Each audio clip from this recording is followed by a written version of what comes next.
All right, welcome back, everybody. I think this is going to be a very interesting video, and it might actually be the first time where it might click for a lot of people. I think what dichotomology does, its purpose, its meaning, and also how we can actually pragmatically apply it to society, to people. And so here we go. So this is my understanding or interpretation through dichotomology, and through that understanding of dichotomies, true dichotomies, what liberals and conservatives are and how they manifest, and what's the reason why people think the way they do. So for generations, we've sought to understand the root cause behind the political divide of liberals and conservatives. And I would argue that one of the main things is our society is one of the most free thinking. So in doing that, you have this battlefield of ideas where the best ones, I would say, are rising to the top, or the most nascent ones, the most selected for individual differences en masse will manifest. So in doing so, there's no control, there's no force preventing the things that are most basic to human nature from manifesting in reality. So that's this. I think the major ones are the sex differences, and then the personality differences and moral differences, and then the hemispheric differences. So the main difference, I would say, is the hemispheric difference. That is the largest difference in our way of thinking about the world that exists. And the others are, like I said, sex differences, and the others ones I listed. So that being said, this is going to contain a lot of stuff that has to do with true dichotomies, but how it applies to our brains in the political landscape. So dichotomology suggests that brain hemispheric differences are fundamental to this divide between liberals and conservatives. It posits that the most significant difference in human thinking, driven by dominant hemispheric tendencies, manifest in our political orientations. This divide is largely due to a bottom-up process, meaning that our inherent cognitive differences influence our political choices more than external pressures in our environment. Obviously, that plays a huge role, especially in what we learn, but the hemispheric differences are what causes that. So it's not that once you become so entrenched in a liberal way of thinking, you can't think with your right hemisphere more, but it's almost like the religious idea you'll be born again. It's like you haven't used that muscle, you haven't used that brain, so it's going to be like almost numb at first. It's going to be weak. It's going to be like learning how to walk all over again. It's like what baptism is supposed to represent. It's a material way to represent the thing that's happening in your brain, which we can't really. I mean, I don't think there's ever been like a recorded like spiritual awakening, or whatever we would call it in science if you wanted to simplify it. But that is what the hemispheric divide is. And that's how it's going to change the way people think. So it comes from our nature. Okay.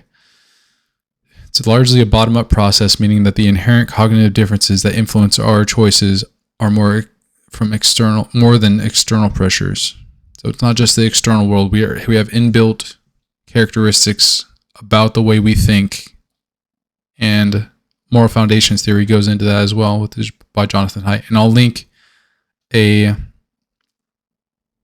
both the big 5 personality traits and to moral foundations theory. I'll link the studies below so you guys can all understand them better if you wanted to. But obviously they aren't the end all be all. It's like our current best understanding of both personality and morals. So morality. And I think that's true because they both align on true dichotomies, with obviously humans being bell curves along true dichotomies. So before we get into how dichotomies apply to liberals and conservatives, we must first understand what makes them think what they do, the moral underpinnings and personality differences that result in the different perspectives. Then we can try to make associations between the left and right hemisphere differences. So when I go into the moral differences and the personality differences, that'll help you connect to the left and right hemisphere differences. So if we're to simply define the pragmatic differences between liberals and conservatives and what it would be, I would say it's like utilitarianism versus tradition. So like, how applicable is this? How useful is this in serving our ends? So that makes sense. Like, hey, that would be more of the left hemisphere, like way of thinking. It's like, I want to simplify this so it's useful. And then tradition would be the opposite. It'd be our right hemisphere, because we're seeing the connection and relationship between things, and it's of tradition. Like, we're connecting to our family, our heritage, and all of the things that came before us. And then there's care and harm versus tradition and history. So that's another tradition, obviously, in history, but we're making those connections and associations with our right hemisphere, whereas the left hemisphere is reducing it to such a simple yet tangible thing such as care and harm. Like, we want statistics on how many deaths that gun violence causes. That's how the left hemisphere argues. It's like, I want this simple answer, and it's an oversimplification, which is the next thing. It's like, the left hemisphere is an oversimplification, the right hemisphere is it overcomplicates things. But in synthesizing things become coherent. So it's not necessarily like you only need one or the other. It's that you need both. You need both to understand the world, I wouldn't say perfectly, but more coherently. So there is no book that stops people from oversimplifying concepts, but that's the purpose of this framework, dichotomology. It's to prevent oversimplification and prevent ideologues from achieving their ends or oversimplifying the way the world works. But the right hemisphere has the Bible to do that. It's like, here's a way to make everything more tangible and coherent through narrative, so you don't just go off into expansive infinite meaning and no association with anything tangible. The book grounds you in reality based on narratives and stories. So it's supposed to ground you as much as it can. So it's a cure for the infinite expanse into nothing and meaning. Like, at the same time, it's like, it's not quite nihilism, but it's like, you have to take certain things into account. And that's what the Bible tries to say, is like, hey, I know you're expanding your knowledge infinitely, but let's bring it down to more tangible narrative stories that you can understand the relationship between everything. Whereas there's nothing preventing science from getting infinitely specific to where the point where it's like, this is the only thing that matters and the only thing that we should take into account. But dichotomology prevents that, because it says, here's these true dichotomies, and this is how you should think of the world. Stay away from the extremes. Somewhere in the middle is the right answer, and us as a society, we have to find it. And it's going to take time, it's going to take effort, but we can get there eventually.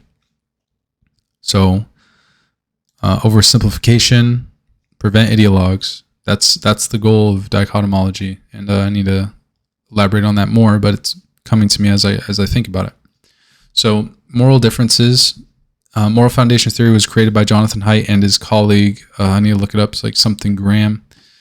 And they were created utilizing only the moral language found within the English lexicon of like good and bad, like things that we would associate as good and bad, etc. So anytime people refer to things as good or bad or being a moral thing, they incorporated that into a factor analysis, which reduces things to the most, like it categorizes them as in as few categories as possible, so as to still be maximally related to each other within the categories, but maximally different from every other category. I hope that makes sense. In this figure, I would argue that the moderates have the most correct proportion of morality, and evolution has selected for this average. So I'll show you guys the picture. So when they asked liberals and conservatives and even moderates, and they self-identified along these differences, they asked them a bunch of questions that have to do with harm, fairness, authority, in-group, and purity. And I think there's a sixth one. And I forgot what it is, but that's not the part that really matters. The part that matters is you see the difference between the modes of thinking, and conservatives take the most things into account, that holistic nature of the right hemisphere, right? Whereas the left hemisphere tries to simplify things. And especially since authority, in-group, like purity, those are so untangible. There's no evidence for those. Where can you point to, where does authority exist? And you would say, I don't really care for authority because I just feel oppressed and I feel like it harms people and it feels unfair that somebody else has authority. So it directly conflicts with the harm and fairness that they associate with being the only things that they can attribute morality to. And especially when it comes to utilitarian, that's why left liberals are more utilitarian. It's why they only use statistics in their arguments. It's why like they only look at things as either oppressed or versus oppressor, because obviously if you don't care about having authority or control at all, like you want, I mean, I wouldn't say control, but it's like if you're not trying to have rules or live by particular codes or ethics, it's like if I don't even want that for myself, why would I want it for anyone else? And all I care about is controlling this aspect. So I just want control over whether or not people are being harmed, or whether or not I feel like things are fair. So equality of outcome. So like you use the statistics to argue whatever things you feel are true, which would be like if they argue against guns, they use statistics, say this is the amount of people that are being harmed, but they don't care about how many people are being saved. They don't use that as because it doesn't fit their argument. They don't see the whole picture. They only try to see what fits their worldview. Okay, so now that you kind of understand the differences, like this is how I would say is like the more you go towards this left side is the more left hemispheric and rigid and binary that you are thinking. And the more you go this way, the more abstract, the more connected everything is. And I would say you can even say it's kind of starting to get lost in the sauce and drawing too many connections. So I would say like somewhere in the middle is where people ideally want to aim for. And like being a moderate is the ideal. And a lot of people will probably argue against that, but I'm not saying it's directly in the middle. I might even lean more towards conservative end that the ideal is, but obviously these things have shifted around a lot based on the way our society has changed in our brain thinking, the way our brains think. Okay, so the ideal is what the ideal people should strive to achieve. So the ideal is the moderate position and an attempt to stay away from perfect equality, meaning all moral perspectives for all needs to be a hierarchy. So we need a hierarchy of values, and we need to have a hierarchy between these things. So it's not necessarily the case that like you should ever try to make them exactly equally, valuable, but there should be a hierarchy there that says, here, you should take this into account first and foremost, but then this next one comes in right after it. It's kind of like love. Like love should be the highest, I think, of everything, which obviously my definition of love, not necessarily like just love things or love. You need to love people is the first step. The next step is it needs to be reciprocal relationship. So I give you something, you give me something, and it's back and forth. And obviously that can be a synthesis or a compromise. So like both people enjoying something at the same time, or I give you something, you give me something, which would be a compromise. So that's reciprocity, two forms of reciprocity, which I need to go over. I need to like lay out the framework of love. And I did try to do that in that video, but I don't think I laid it out in quite a like coherent way. But anyways, I digress. And attempt to stay away from the perfect equality. I would argue that the further you are to the left, the more left hemisphere is suppressing your right hemisphere. So it's preventing you from thinking in that right hemispheric way. Everything's rational, it's specific, it's not connected, it doesn't have a relationship with anything, it doesn't give you meaning. And I would argue this is likely going to be the result of it. You're going to likely have more addiction issues. You're going to want to be more controlling and manipulative of both your environment and yourself and other people. You're going to be more likely to have physical altercations. And it's funny because I just came to that conclusion. I didn't even think about how liberals engage in so much more violence, and like they try to attribute violence to the other side, but it's like all abstract. Like everything they argue for is abstract. Like I abstractly think that you're trying to control me and doing all this harm. So therefore, like, you are doing it. It's like, that doesn't make any sense. And then they're more controlling, more manipulative, more likely to engage in physical altercation. They take less things into account. They judge specifics about people like their hair, their nails, etc., rather than seeing a whole person. They'll look at specifics, and that's what you see all the time. Like everything we see in movies is like showing specifics about people that don't really matter. And like, that's what intersectionality is all about. It's like, here's all these specifics that I think are important and that we should hold higher than others. It's like, intersectionality is a terrible philosophy, but I do see that eventually, if it goes all the way down, in the end, it's like the individual is the ultimate minority. So eventually they'll get there, but it's going to take a lot of time and a lot of effort that's unnecessary. It's like, we've already come to that conclusion. We've already figured that out. So they take less into account, judge specifics about people. They think life is meaningless. That's why they're all nihilistic and, they're hopeless, and they don't feel like life has any meaning. They have superficial relationships. So rather than meaningful, deep ones where they care about each other, actually care, everything's superficial. And it's like, they're talking about things that don't matter, materialism. And like, it's basically, Housewives, like all those Housewives shows, those are all superficial relationships, and they have no actual intrinsic meaning. They do not actually care about each other. Rather, they see each other as like means to an end. They see each other as a way to get something accomplished. And it's very materialistic, and it's entertaining because it's so easy to point out and say this is bad and wrong. And that's why people enjoy it so much. It's like this, it's drama, So people like drama, and people like the acting out of these situations where people are at odds with each other, because the world should always be in tension, and people know that. So each of these moral foundations exist on a true dichotomy, with care-harm being one of the most tangible, real, and measurable. And that's why left hemispheric people think this way.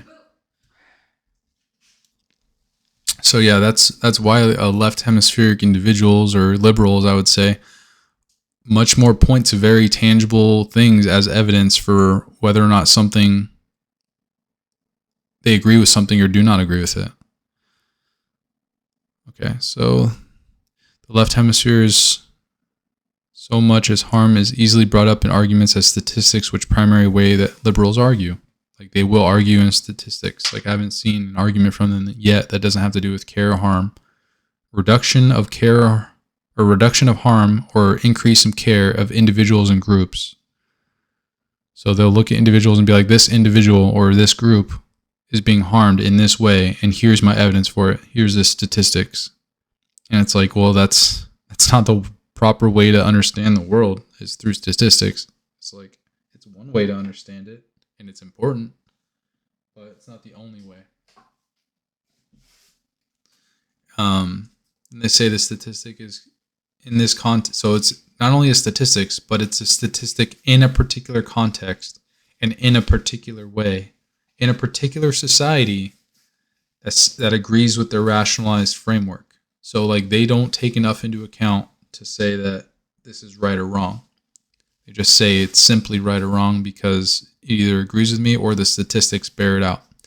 So they don't take into account experience, knowledge, history, all these other factors. And that's why so many like young people are, communist or Marxist, and they follow these philosophies, is because like they have no experience or like true understanding of how these things manifest. It just sounds good to them. Like, oh, equality sounds so good.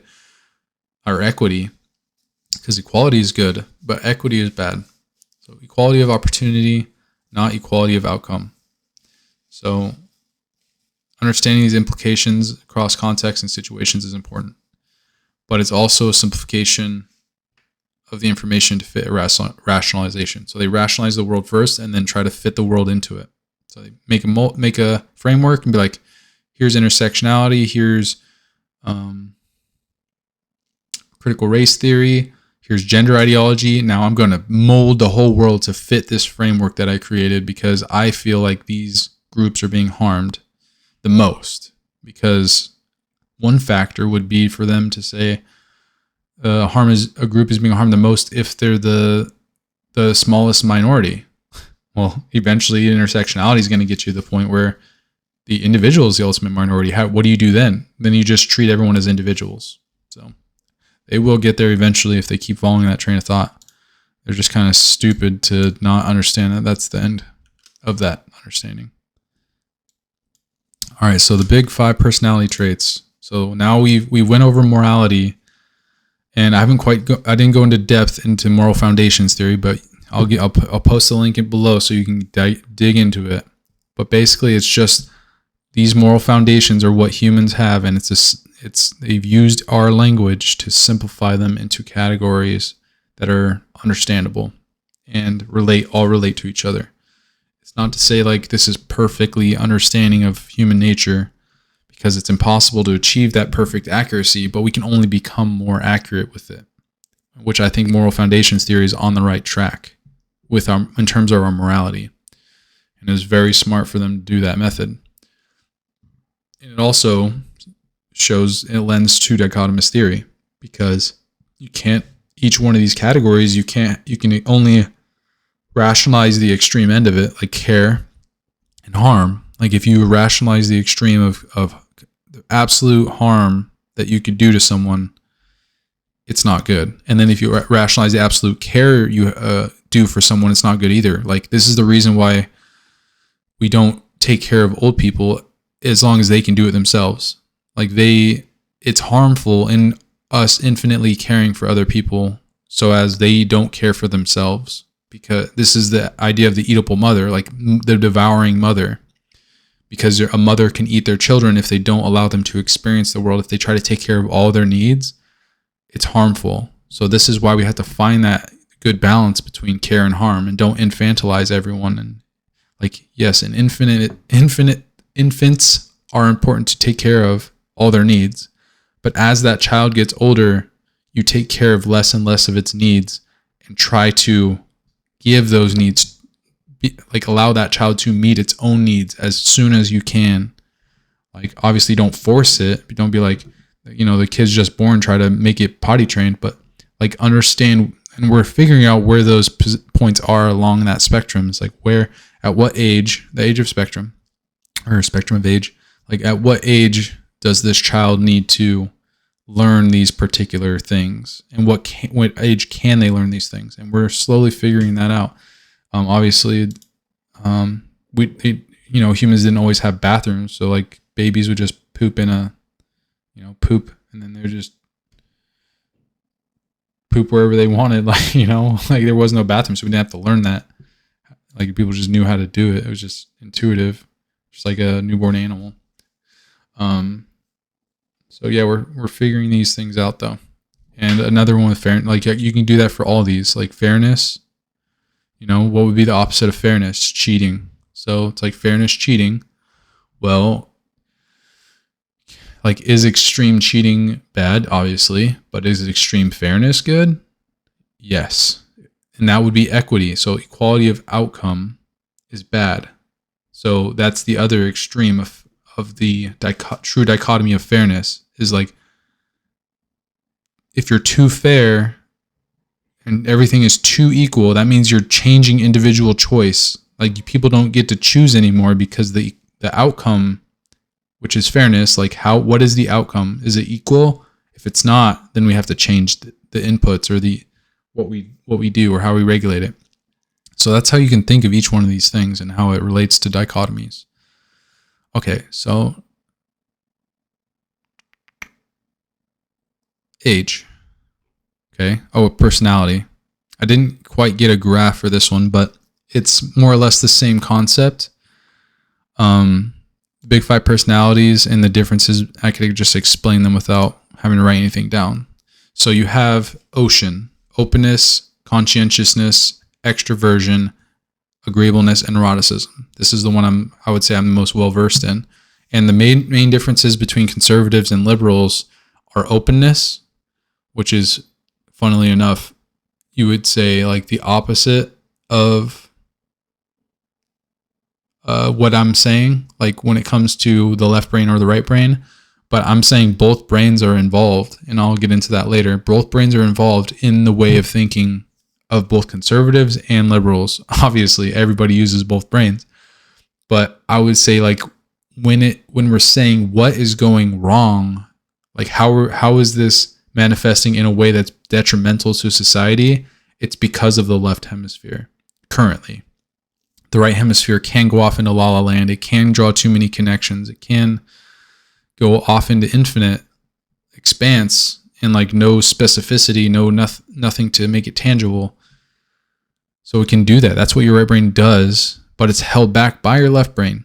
So it's like both sides are necessary, but the right brain should be the one that's in control most of the time, because you need to trust your intuitions and they need to guide your meaning of your left hemisphere. It's like, I have all this ideas and connections that I'm drawing, but what is it in the service of? Like, what is the purpose of it? So it's like, I see what the meaning is, but as long as the purpose is as a result of the meaning in relationships, then it should be a good thing, because you're seeing it as like reciprocal love. And yes, that means I'm on the right track of how I should look at this. So personality differences. So liberals are much higher in openness. They are much lower in conscientiousness. And I would probably say they're higher in neuroticism in some ways, because liberals are more often than women. Let's see. I don't think there's much difference in extroversion.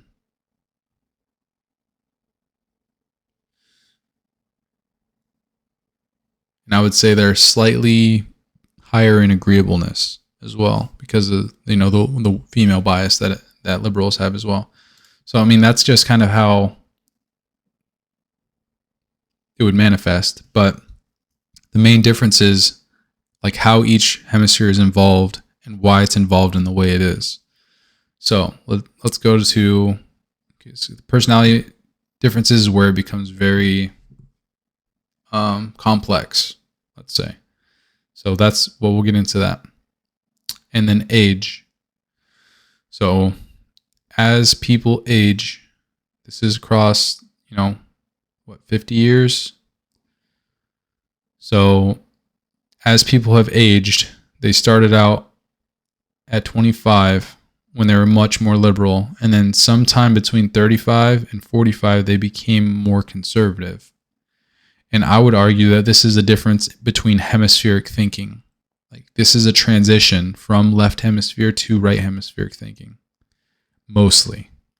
And obviously there's other things at play, like understanding more about just the relationship between everything, the relationship between the past and the present, or the past and the future, the relationship between the left and right hemispheres, way of thinking, more information about the way the world works, more information about what doesn't work, I would say.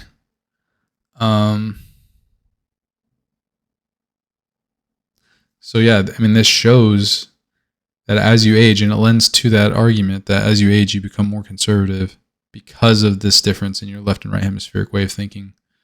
And you have to be able to draw those connections as you age, or you will be able to draw those connections as you age. You can't, like, if you're a newborn, how are you going to draw connections? Connections between what?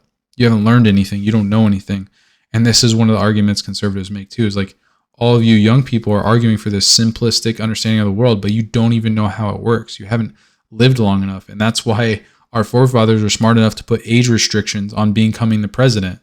They knew that around the age of 35 to, maybe 40, you have this change in perspective that takes everything into account.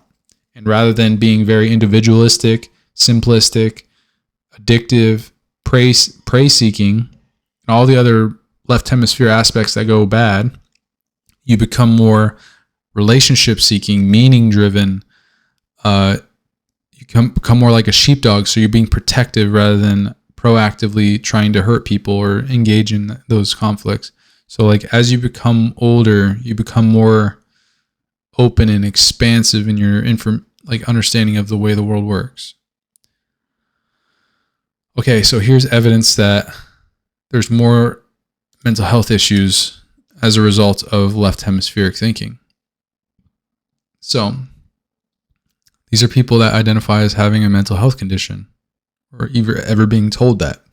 In conservatives is much lower, but you can see in liberals, particularly women, it makes sense that because they're more susceptible to like if the left hemisphere starts taking over in society, it's going to harm them more because they are more of the right hemisphere. So it's almost like as you become more left hemispheric, it damages people who are more right hemispheric more.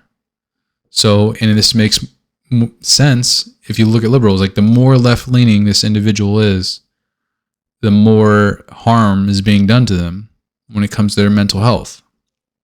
So when they're becoming entrenched, they're staying away from relationships, they're staying away from meaning in their life, they're staying away from children. That's another form of relationships.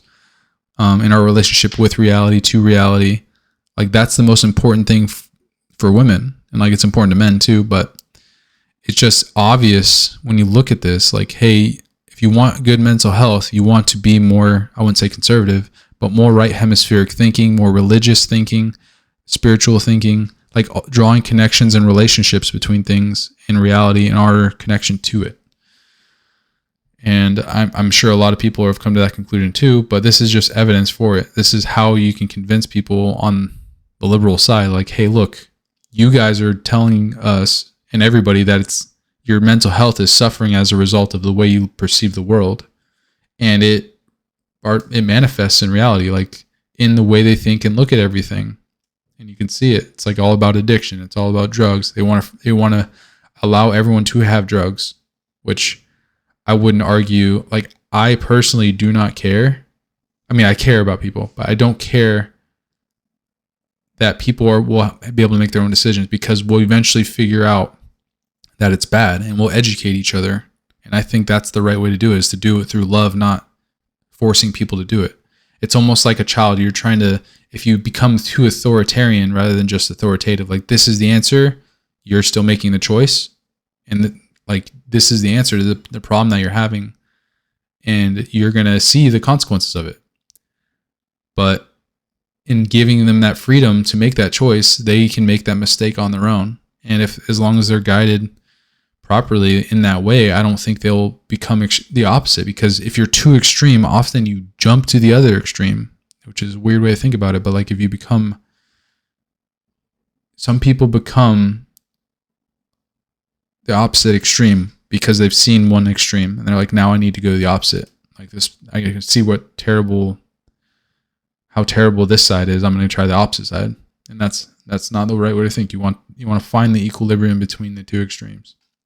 And that's all that dichotomology is advocating for. It's not saying this is the answer. It's saying, I know what the answer is not. And it's not these two extremes, but we need to find something in the middle. So when it comes to conservatives and liberals, the answer is not these extremes. It's not the extreme of saying my left brain is the only way to think of the world. And like all these crazy people, billions of people who think in this religious right hemispheric way are all wrong. That's crazy. There's something there that of value that these liberals aren't taking into account that's affecting their mental health. And it's to do with relationships, love, and all the things that Jesus taught. So the lack of right hemispheric thinking and exposure to true dichotomies, the best and the worst of the world, often leads to mental health problems such as PTSD, depression, anxiety, nihilism, and poor relationship skills in modern society. It's likely due to an inactive or an active suppression of the right hemisphere. So it's either we are learning these things proactively, which is just saying, this is the answer. I don't need the right hemisphere anymore. I don't need it because I have the answer. It's all answered already. But that's a problem. And that's what I enjoy so much about this framework, is that it doesn't tell you the answer. It tells you that the answer is not findable. And it tells you that it's up to us in the context. So it's beautiful because we have to figure it out. Like we're figuring it out, and we'll figure it out. But I wouldn't say it's like figure it out to certainty, but we'll figure it out together as long as we're cooperating and loving each other. And that's what I argue for.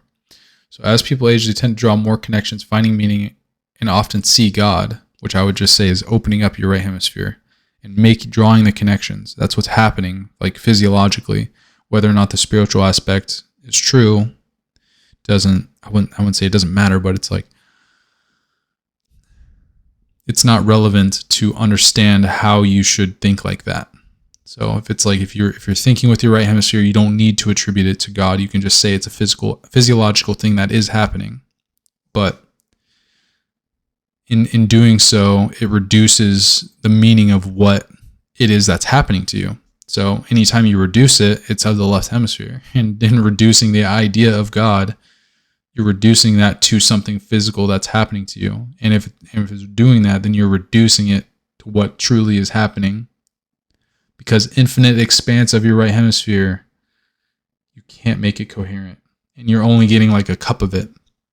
So it's like you go in, you see a huge cup and it's like overwhelming to you. And it's like, it's so expansive, but all you could do is reach out and get a cup of it. And before you go back to the simple, non-connected world, or, the simplification rationalizations that we were so used to, indicating a shift towards the right hemisphere dominance, or at least a reduction in the suppression of it. Again, this is evolutionary and chronological sense. So it makes evolutionary sense and chronological sense. So your age, and it makes evolutionary sense, like, because you wouldn't want whatever species that you're dealing with, if evolution was a being and a relationship we have with it. And I'm going to anthropomorphize it a little bit, but it wouldn't want something young to draw these connections, because it doesn't have enough information to draw the connections between things. So you have to have enough information about the way the world works before you have those epiphanies and before you have those sudden realizations and can draw the connections between things.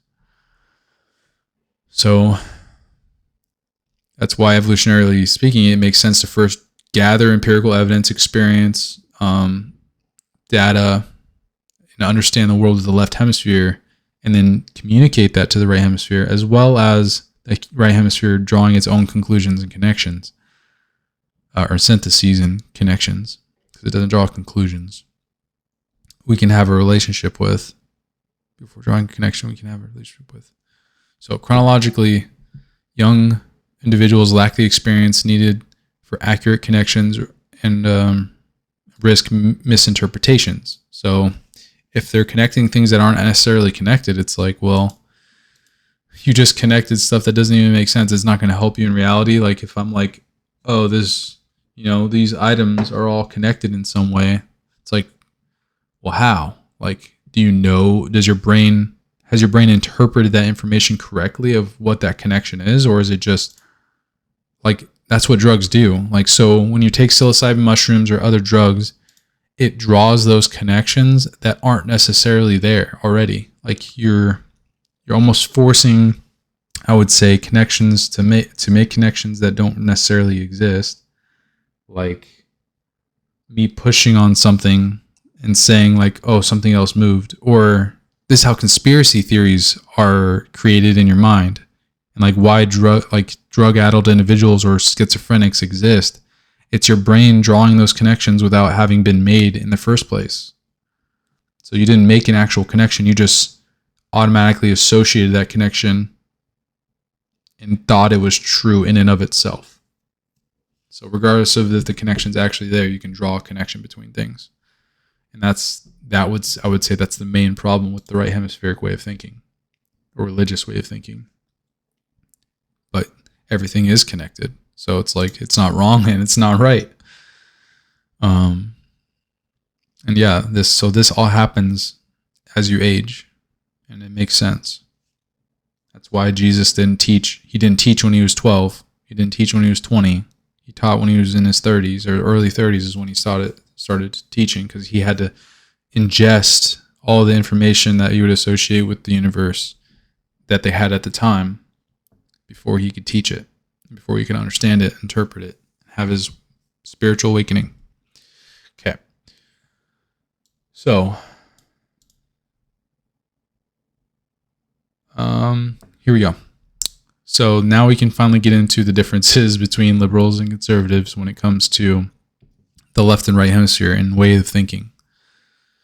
So with liberals, their left hemisphere longer thought. So this is kind of how I differentiate it. It's not that the left is completely liberal or the right is completely conservative. It's that when they're using their longer format of thinking, that's when it's in its most healthy form. So as long as they're taking the most things into consideration. So I would say it's the most healthy form, but not the truest form.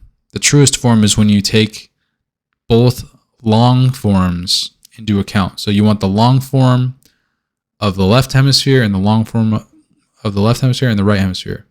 So the short-term thought is where we get into trouble. So the left hemisphere, and obviously I'm simplifying this just to kind of get a good understanding of the differences. I don't necessarily think this is all encompassing, and I don't think we could ever reach that. But the more things we take into account, the more we actually understand the differences that are at play here. And I think one of the largest ones is our brain differences. So our left and right hemisphere. So the left hemisphere, longer thought. I argue that modernists arrive at their political beliefs through the most left hemisphere approach, emphasizing rationalism, the scientific method, empirical evidence, and I would say data. So it's very data-driven. Evidence support progressive policies. So sometimes you can say they're if it's for the sake of a rationalization, the change they want to make is for the sake of change, not necessarily because it makes sense in every other aspect of our lives. Okay, but you could say that this could be beneficial. Like all the things that, like there's so many things that science has brought about that are good, but it has to be in relationship and it has to have meaning to people that we love and care about. So when we make vapes, it's like, is that made in love or is that made for hedonistic pleasure, short-term thinking, short-term pleasure, short-term everything? Like everything about vaping is short-term because it gives you a quick high and then you get it and it comes down.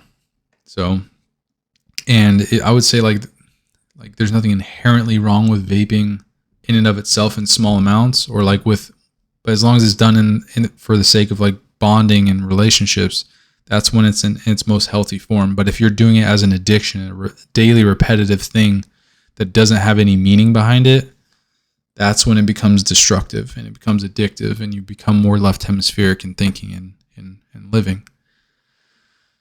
So yes, when science and religion has longer thought and it takes more into account with both hemispheres, that's when it's in its most healthy form. And that's what a lot of liberals are saying is like, here's all this evidence that these longer term things are damaging or healthy.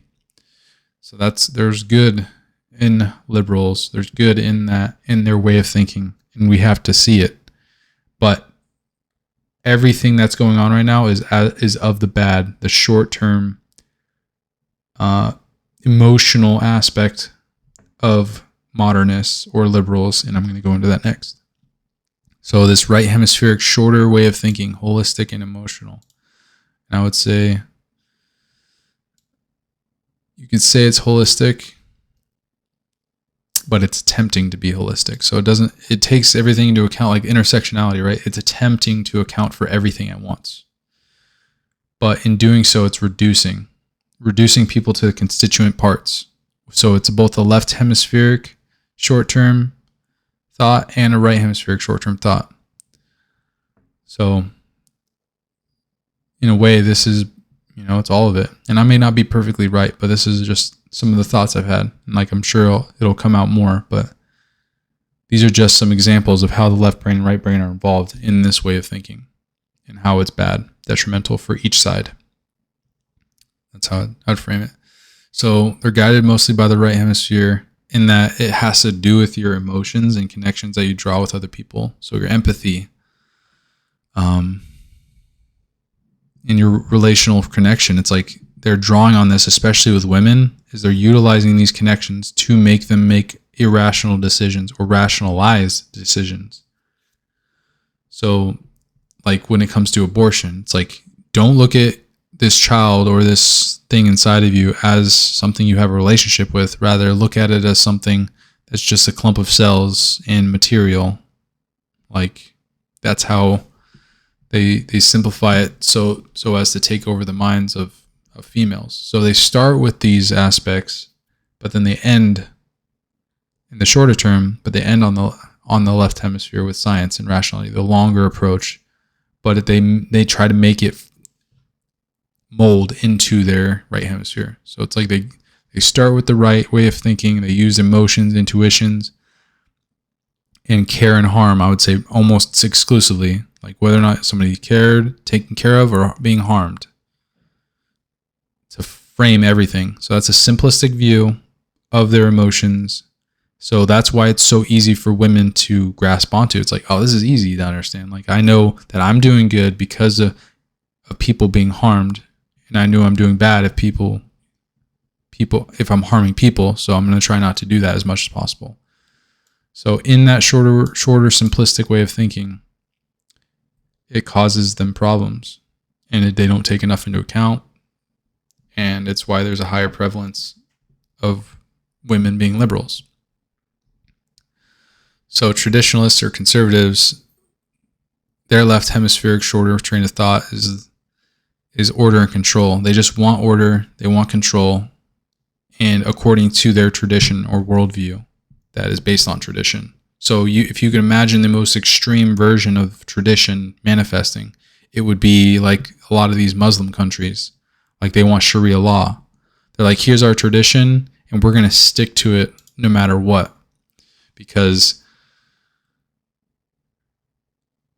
and obviously the Muslims have something to teach as well. I'm not saying that there's nothing they can teach, but when there's Muslims that are so ardent in their thinking that they think that tradition is the only way to think, like, it's the easiest one to point to say, like, that's obviously bad. Like, the way they treat women, the way they treat each other based on these rules or laws, it's like all of the left hemisphere, the Luciferian control and order, perfect order. And you could also say it's like I would equate that to a takeover of the Luciferian mind of religion. It's like your left hemisphere taking over a religion and saying, this is how things should be. Like, and I want to control this aspect of humanity, of reality.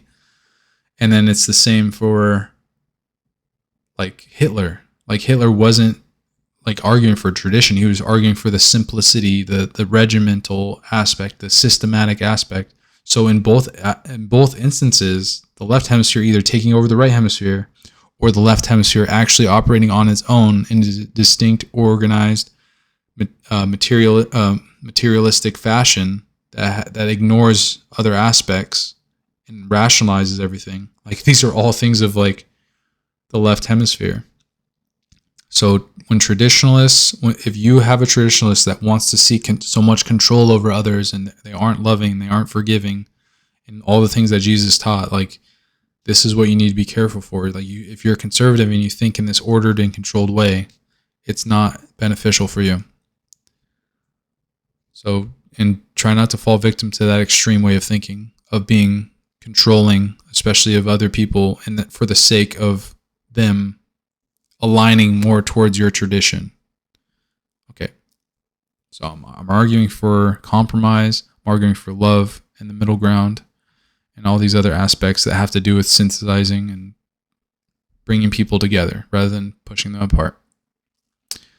So rule-based logic, loyalty, authority, and sanctity, those are all aspects of that shorter term thinking.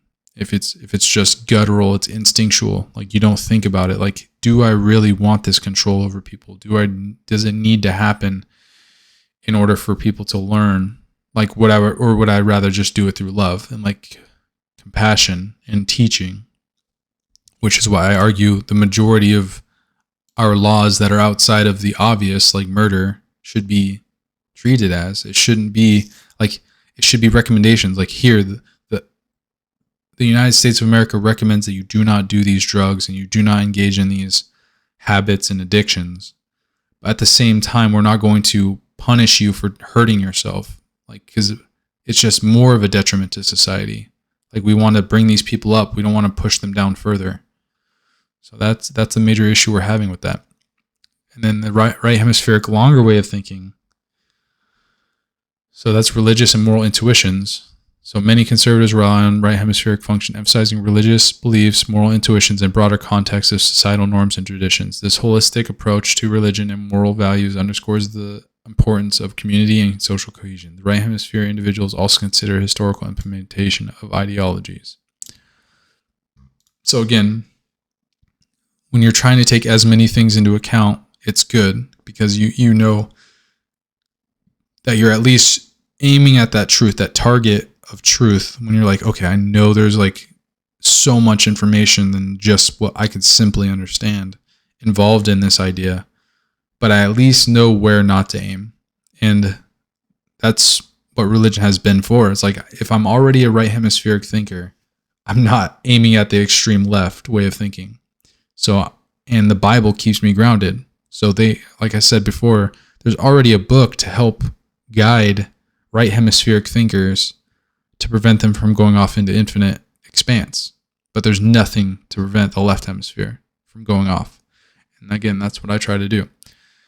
And so this is kind of I would say like a first formulation of the differences between the left and right hemisphere way of thinking, as outlined by personality. I didn't go over interests, and I guess that'll be the sex differences, but taking as many things into account as I can and trying to show the neuroscience behind it, like how it relates to the left and right hemisphere. So in understanding neuroscience behind the two outcomes, we understand each side can go wrong, and that it's not conducive to a long, stable, lasting society to try to mediate. Instead, we should try to mediate balance and harmony between them instead. So we should all be trying to find ways to compromise, synthesize the two different aspects of our perspective. And they're both important. But one is, what religious people would typically say Luciferian in nature. That's okay. So if not controlled, this is destructive to relationships, as if both sides are prevented from thinking longer term because they become destructive in nature, unstable, incoherent. So one side does this through rationalization into the specific, and the other does this through an infinite expanse into emotion and intuition, drawing connections that either do not truly exist or attaching their emotions to something they should not be through rationalization of their emotions. So again, it's the left hemisphere which is causing the issues, but the right hemisphere can go off into la la land too. So it's not like, but it's not harmful necessarily. It's kind of like just not useful. That's the best way to describe it. It's like you drawing these connections between like conspiracy theories, like aliens exist. Like we have aliens in Area 51 and all these other connections. It's like just in saying that, you're not doing anybody any harm. It's like, well, when you act on it, you try to control it with your left hemisphere, that Luciferian thought. That's when you start to have a problem. Like the people who tried to storm Area 51, like you're trying to control it when in reality it doesn't matter. Like if you found out there was aliens, what would it change about your life? Like I can't think of a reason why it would change your life if you found out that aliens exist, because you still have to go through the difficulty of engaging with them. Like, where are they? You still have to find the aliens. So if you found a dead alien in a lab in Area 51, what does that mean to your relationship with aliens? Because you don't have one. You've never seen an alien. There's no aliens here. I've never seen an alien. If they're millions of miles away and this is the only alien that came, it's like, it's not going to change the way you look at the world. So I guess, it could have some profound effects, but overall, it's not going to change your life. You're still going to go on living. You're still going to do all the things that you normally do. To summarize, the left and right hemisphere is destructive when utilized for the purposes of short-term interactions. Also, it is important to take all of this into account rather than just one side or the other. Like if you think with a particular way and you start to get entrenched in it and you don't believe the other side has anything to say, you're probably wrong. And that's what dichotomology argues, is like, if you think that science has nothing to argue, you're wrong. If you think that religion has nothing to argue, or tradition, then you're wrong. There's a reason why we've had it for so long. So to summarize, left and right hemisphere, short-term thinking, that is the left hemisphere. So when you combine the oversimplicity with short-term emotional intuitions, we get a recipe for disaster. And that's where we're heading towards. So if we keep oversimplifying with short-term emotional intuitions, and we keep saying that, the left hemispheric way of thinking is wrong in general, and we don't have use for science or rationality, that's also wrong. So both ways. It should be a reciprocal relationship between the two. That's also in tension. So both ends are needed, and they need to be in tension. So we attempt to prevent ourselves from having the reaction by training our minds to think as long-term as possible when it comes to societies and our well-being. In doing so, it becomes harder and harder to allow Luciferian intellectuals to rationalize and take hold. Now, obviously, there's a limit to this. Like, you don't want to think so long-term as to prevent us from being able to live lives, or, and like if we do nothing but work like slaves to our future selves and future generations, we don't get to experience life. We don't get to see the connection and meanings in relationships. So we need to find that balance too. But I'm just saying, the short-term thinking we have now of 3 to 5 years, even less, is terrible, and it's detrimental to society. The left hemisphere is looking for prey, and the right hemisphere is looking for predators. This makes sense when you consider we are right-handed. So we take care of prey with our right hand, throw spears at it, kill prey. You would expect that we would want to hit it with our right hand if we utilize our right hemisphere to find prey. This also lends to the fact that left hemisphere of your brain is Luciferian, intellectual, rationalist, hedonist, and of the dark tetrad type. It wants prey. When it comes to people becoming psychopathic, it is a result of losing the right hemispheric functionality, and if they become a sociopath, it is a result of terrible relationships, which causes people to ignore the right hemisphere. So it can be the result of damage to the right hemisphere and results in damage to the right hemisphere. I would call it damage just in general. And then I'll quickly go into postmodernist way of thinking, which I would just say is the most extreme version of left hemispheric thinking. So the most pervasive ideologues in our society, operating on faulty rationalizations, they believe that subjective perspective dichotomy is all that matters, but with intersectionality, they will slowly take more into account until they realize the individual is the ultimate minority, which means they operate almost completely on everyone's own rationalization, absent intuition and absent historical outcomes of the implementation of those ideologies. So in summary, the left hemisphere is rationalizations, and it means it can make up the world. It's where our imagination comes from. Like, we can make up the way the world works with our left hemisphere. And it's the reason why so many animes and cartoons are made by left hemispheric type people, because it's not an accurate depiction even close to reality. Most of it's made up. And the only way they can ground that in reality is by having real relationships. But that's also why they're so awkward in animes. And they take so little into account. Every anime I've seen, it's either a good guy or a bad guy. It's very cut and dry. It's never like there's a medium in between that they're trying to get to. And that's why it resonates so much with liberal people, because it's a very simple way of looking at the world, and it makes everything easy to understand. So it almost feeds into that addiction of being simple and being easily coherent, and not have to utilize intuition, because you just I know who's good and I know who's bad, and I root for the good guy, which is another way of postmodernist thinking. It's like oversimplification and complete rationalization. Like, everything is rationalized. It's all subjective. Nothing is true of reality with intuitions or anything else. It's all complete interpretation. So, and that's how our left hemisphere works, is that rationalize. So then they rationalize dichotomies, the utilization of rationalized dichotomies, two subjective points along a true dichotomy, and held as truth to explain the whole dichotomy, to make their claims. But what filters to the top or bottom of the subjective interactions is the closest to the truth we can achieve.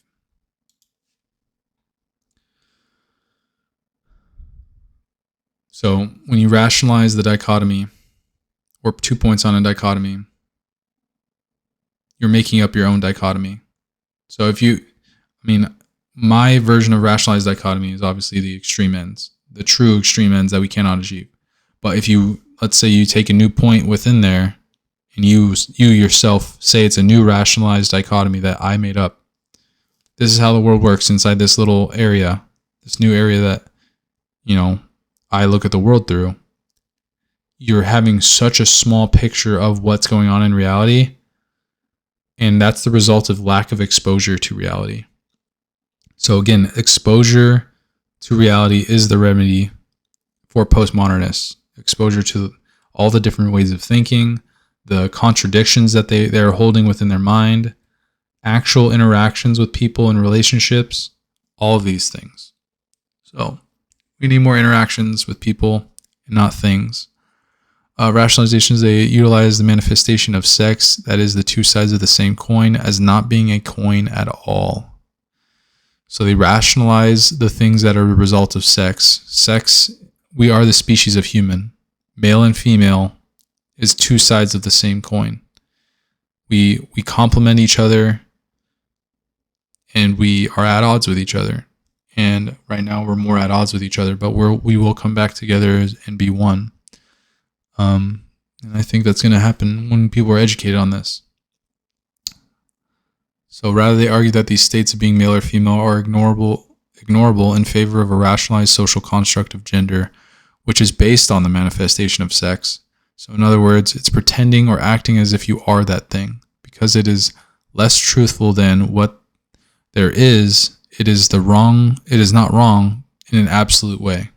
So in connecting this with something that's tangible, it loses a lot of its truth, but it's not completely false, because we're all, like, male and females are two sides of the same coin. We're going to have significant overlap between us. Like, if you were to split a coin down the middle, where does the left side begin? Where does the right side begin? It's like, that's a dumb way to think about it, right? It's like, because it's just one coin and two sides of it, male, female.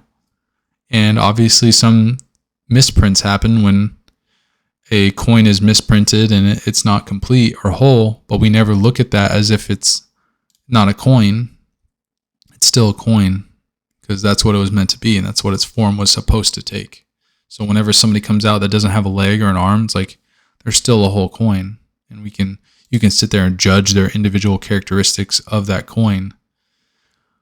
But when that person is like damaged, that's not the way you should look at them. And that's how the left brain looks. It's like, I see this damage to this person. That's all I care about. It's like, no, I see a whole person. So that's kind of messed up that you only see part of a person. Okay, so lacking the whole.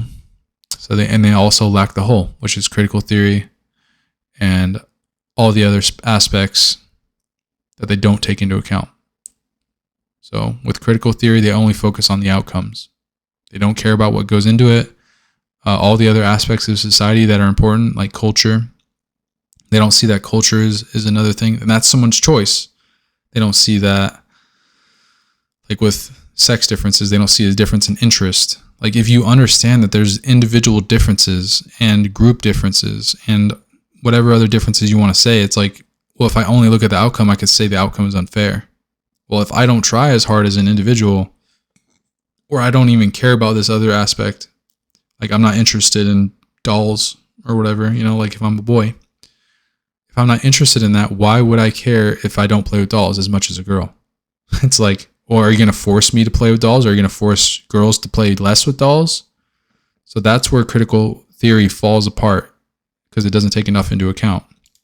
You could say that it's useful to start the process to engage with that understanding, and that's where it's right, because it's not fully wrong. It's partially right in a way that it says, give the devil his due, right? It says to make sure we look critically at ourselves to make sure that these things aren't happening. So it's just like an initiator for that process, but it's not the end all be all of the conclusion of how we should deal with it. All right. Well, you guys can think on that more. Kind of drained me a little bit thinking about all that left and right, constantly going back and forth. But I appreciate you guys. I love you, and I hope you learned something from this. Thanks.